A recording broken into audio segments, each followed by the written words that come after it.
You here in the studio. What an incredible organisation that you are part of. Tell us about how it started. So thank you, first of all, for having us here. Basically, as you know, we're celebrating 20 years this week, so on Friday it's our 20th anniversary. So it was started off, a gentleman called Graham Pickering, basically, and it was a very inspirational chap who's decided that the region needed some support, basically. So 20 years ago, basically from his bedroom and from his home, he helped to inspire people to be funding a Great North Ambulance, because as you said before in the intro, it is purely by the benefit of our supporters, and whether they be corporate or private individuals who help us to do what we do. You do cover some of our great national parks, areas of world-class scenery where I've often walked. Don't tell everybody that. As a lad with my family, really amazing.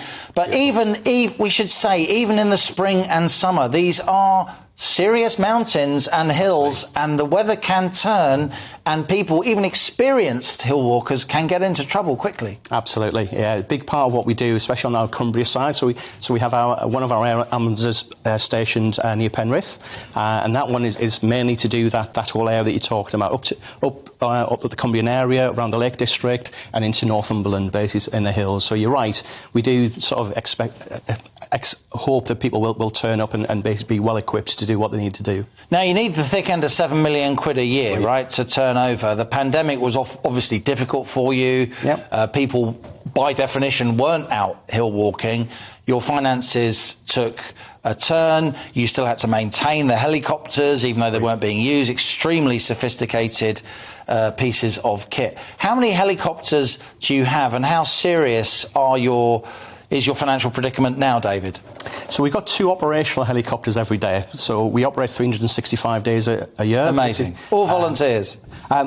Volunteers and staff, so we have a combination of both. We have some paid crew, pilots, doctors, paramedics and support team. But yes, we have also a team of volunteers that help us on that journey as well, basically. But no support from government, no support from taxpayers, all on charitable donations? All charitable donations. So we get help from corporate businesses, basically, so those who can afford to. And it's interesting, I was listening to your article earlier on there, energy companies such as that some healthy money out there. Now, I'm not one to advocate who should spend their money where, and we're very grateful of any support we do get, but if anybody is in that position where they could help us, we along with many other charities, will be very grateful for help.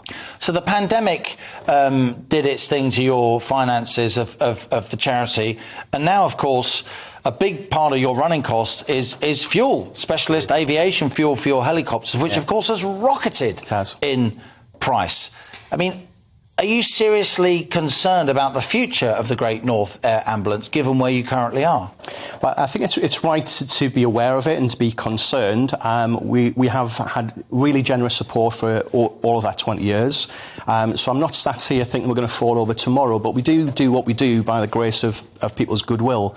So the costs themselves are one end for us, basically. So our increase in the cost, our fuel's gone up about 3 times, electric about 5 times, I believe. So they're direct costs. Because you're not filling up at the local garage, are you? I mean, this is serious kit that you're using. 25,000 litre helicopter fuel is very, very expensive. But I guess the biggest problem for us is as people start to feel the squeeze and people feel that finances are tight, they have less money to be generous with, basically. So that's our biggest worry, because even the savings and the costs, of course, they're adding expenses to us, but our biggest ones, our supporters. We're not like a retailer where we can go out and increase our prices or have a sale or whatever. Do you mean? And here's the thing.